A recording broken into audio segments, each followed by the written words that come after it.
যার মাথায় এই চিন্তা আছে যে আল্লাহ যা লিখেছেন এটা হবে, যা লিখেন নাই সারা দুনিয়ার মানুষ মিলে সেটা হবে। সিম্পল।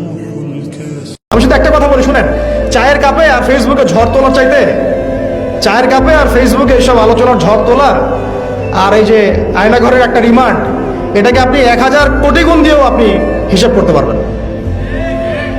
ওই চায়ের কাপে ফেসবুকে এগুলো নিয়ে তর্ক বিতর্ক ঝড় তোলা অনেক সহজ। আর যারা ওইসব জায়গা ফেস করে আসছে, তাদের যে ত্যাগ, স্যাক্রিফাইস এবং তাদের সবর, ইস্তেকামা, ঈমান, তাদের জীবনের জজবা, এটার সামনে দাঁড়াই দিয়ে পারবেন না আপনারা। বিশ্বাস করেন, ওয়াল্লাহি আল্লাহর কসম করে বলছি, বিশ্বাস করেন, আপনার ইন্তেকালের পরে 40 দিন সময় লাগবে না এদের আপনাকে ভুলে যেতে। ওয়াল্লাহি আল্লাহর কসম করে বলছি, এই মানুষগুলোর কেউই আপনার প্রকৃত অর্থে আপন নন। আপনার অবস্থানকে তারা ভালোবাসে, আপনাকে তারা ভালোবাসে না। আপনাকে শুধু আপনার রব আল্লাহ ভালোবাসেন। আপনি তার উপর তাওয়াক্কুল করে হারাম ছেড়ে দেন, আপনাকে আল্লাহ বেহিসাব রিজিক দেবে ইনশাআল্লাহ। যখন আপনি আল্লাহর হয়ে যাবেন না, আপনার যদি কোনো কারণে মন খারাপও হয়, আল্লাহ আপনার মন ভালো করে দিবেন ইনশাআল্লাহ। দেখবেন যে কোনো একটা ব্যবহারে বা কিছুতে আপনার মন খারাপ হয়েছে, আল্লাহ আপনাকে এমন একটা সম্মান মর্যাদা দিয়ে দিবেন যে আপনার মন ভালো হয়ে গেছে, আল্লাহ আপনার হয়ে যাবে ইনশাআল্লাহ। মানে ঘুমের মধ্যেও আল্লাহ আপনাকে হেল্প করবেন ইনশাআল্লাহ। তো আমরা সবাই আল্লাহর হয়ে যাওয়ার চেষ্টা করি। আমিন আমিন। মানুষের সৌন্দর্যটা সবসময় থাকে না। এই যে যুবক অবস্থায় আমাদের কি সুন্দর চামড়া, কি সুন্দর দেহ, বয়স যখন 70-80 হবে এরকম থাকবে? কথা বলেন না। এই কালো দাড়িগুলো সাদা হয়ে যাবে, বয়সের ভারে মিজানুর রহমান আজহারি নুজ্জ হয়ে যাবে, লাঠি লাগবে তখন। তখন স্টেজে উঠবে, হায়াতে বাসায় থাকলে লাঠি নিয়ে উঠতে হবে। কথা কর। জুমার দিনের প্রথম সুন্নত হচ্ছে জুমার দিনের ফজরের নামাজটা জামাতে পড়া। জুমার নামাজের প্রথম সুন্নত হচ্ছে ফজরের নামাজটা কি পড়া? জামাতে।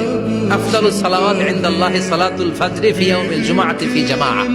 বিশ্বনবী বললেন জুমার নামাজের 15টা সুন্নত মুখস্থ রাখতে হবে। 1 নাম্বার সুন্নত ফজরের সালাত জামাতে পড়তে হবে। 2 নাম্বার সুন্নাহ হচ্ছে আসওয়াক, মেসওয়াক করা। মাতহারাতুন লিল ফাম মারদাতুন লির-রাব। মেসওয়াক করলে দাঁত পরিষ্কার থাকে, আল্লাহ খুশি হয়ে যায়। 3 নাম্বার হচ্ছে দুহুন, তেল মালিশ করবেন। বিশ্বনবী জাইতুনের তেল চুলে আর গায়ে দিতেন।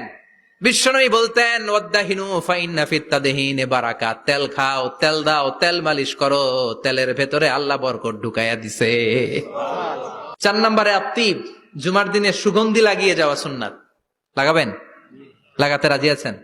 বিরাতু আইনি ফিস সালাহ। নামাজের মধ্যে যখন আমি দাঁড়িয়ে যাই, আমার চক্ষুটারে ঠান্ডা করে দেয় কে? আবার বিশ্বনবী বলতেন আরবাউন মিন সুনানিল মুরসালিন। 4টা সুন্নাত সব নবীদের সুন্নাত। 1 নম্বরে আল হায়া, মানে লজ্জা। আরেক বর্ণনা এসেছে আল খিতান, মানে সুন্নাতে খাতনা। এটা সব নবীদের ছিল। আর সেওয়াক, সব নবীরা মেসওয়াক করেছেন। আত্তিব, সব নবীরা আতর লাগিয়েছেন। আর নিকাহ, সব নবীরা বিয়েও করেছেন। চিল্লায় পড়েন আল্লাহু আকবার। লিবাস আহসানা সিয়াব, সুন্দর জামা পড়া। নট নেসেসারি যে নতুন জামা হতে হবে। পুরাতন জামাও ধুয়ে আয়রন করে পড়লে একটা সৌন্দর্য আছে না নাই? এরপরে ইকসারুস সালাহ আলান নবী, বিশ্বনবীর উপর বেশি বেশি দুরূদ পড়া। বিশ্বনবী বলতেন জুমার দিন শ্রেষ্ঠ দিন, এই দিন আমার উপর বেশি বেশি দুরূদ পড়ো। ফাইন্না সালাতাকুম মা'রুদাতুন আলাইয়া। কেননা তোমরা যে আমার উপর দুরূদ পড়ো, আমি মরে যাওয়ার পরে এই দুরূদগুলো কে পাঠিয়েছে তার নাম, তার বাবার নাম সহ ফেরেশতারা আমার কবরে দিয়ে আসে। সুবহানাল্লাহ। এরপরে বিশ্বনবী বলতেন জুমার দিনে সূরাতুল কাহাফ পড়বা। কাহাফ পড়া সুন্নাহ। সূরাতুল কাহাফ পড়তে রাজি আছেন? রাজি আছেন তো? 18 নম্বর সূরা, কোরআনের একেবারে মাঝখানের সূরা। এরপর আত-তাবকির ইলাল মসজিদ, মসজিদে আগে আগে যাওয়া সুন্নত। আগে যিনি যাবে উনি কি পাবে? তারপরে গরু, তারপরে বকরি, তারপরে মুরগি, মুরগির পরে ডিম না আন্ডা? আন্ডা। আল মাশিউ আলাল ইকদাম। বিশ্বনবী বললেন হেঁটে হেঁটে জুমার নামাজে যাওয়া সুন্নাহ। রিকশা, হুন্ডা, সাইকেল, সিএনজি দিয়ে গেলেও হবে, কিন্তু হেঁটে গেলে সওয়াব বেশি না কম? প্রতি কদমে কদমে আমলনামায় সওয়াব দিয়ে দিবে কে? এরপরে বিশ্বনবী বললেন আদামু তাখাত্তি রিকাবান নাস, মানুষের ঘাড় ডিঙ্গিয়ে সামনে না যাওয়া সুন্নাহ। এরপরে বিশ্বনবী বললেন দুখুলুল মসজিদে রাকাতাইন, জুমার নামাজের দিন মসজিদে ঢোকার পরে 2 রাকাত পড়া সুন্নত। কয় রাকাত? 2 রাকাত। রাজি আছেন? কবলাল জুমা বাদাল জুমা। অনেকে প্রশ্ন করে বাদাল জুমা 4 রাকাত, মসজিদে পড়লে 4, ঘরে পড়লে 2, কিন্তু কবলাল জুমা সুনির্ধারিত নয়, অনির্ধারিত। মা কত খুদ্দিরা লাগ, যত আপনার তৌফিকে কুলায় 2 রাকাত করে করে 2, 4, 6 ইমাম সাহেব খুতবা দেওয়ার আগ পর্যন্ত। আপনি যদি আধা ঘন্টা আগে যান আপনি 10 রাকাত পড়তে পারবেন। চিল্লায় বলেন ঠিক কিনা?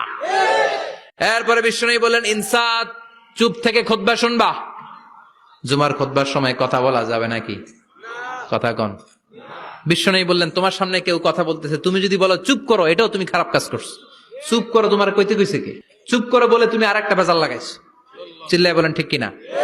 তাহলে জুমার নামাজে কথা বলা যাবে না, কেউ কথা বললে চুপ করো এই কথাটাও বলতে বিশ্বনবী নিষেধ করেছেন। চিল্লায় বলেন ঠিক কিনা? এরপরে মজার একটা কথা বিশ্বনবী বলেছেন, জুমার নামাজ পড়তে যেয়ে যদি কারো ঘুম আসে জায়গা চেঞ্জ করে বসো। জুমার নামাজ পড়তে যায় ঘুমান না, এরকম কে কে আছেন আল্লাহর ওলি? হাত তোলেন।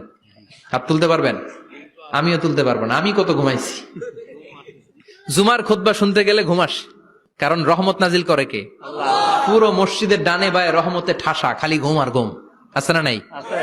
এরপরে বিশ্বনবী বললেন জুমার দিন দোয়া করলে কবুল হয়।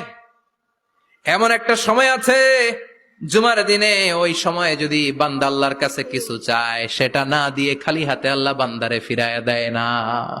সেটা কখন? অনেক ইখতিলাফ আছে, বেশিরভাগ মুহাদ্দিসিন বলেছেন জুমার দিন আসরের নামাজের পর থেকে মাগরিবের আগ পর্যন্ত, বিশেষ করে মাগরিবের আগের আধা ঘন্টা, এই সময় আল্লাহর কাছে বান্দা যদি কিছু চায় এই দোয়া আল্লাহ ফিরিয়ে দেয় না। এই 15টা সুন্নাত আমল করা যাবে তো? সবাই রাজি? জুমার খুতবা মনোযোগ দিয়ে শুনবো তো? আগে আগে আসবো তো? দোকানপাট বন্ধ করে জুমার নামাজের ভাবমূর্তি রক্ষা করবো তো? খতিব সাহেব যারা আছেন জুমার আলোচনাটাকে আরো কনস্ট্রাকটিভ ওয়েতে নেন। সব বন্ধ হবে, জুমা বন্ধ হবে।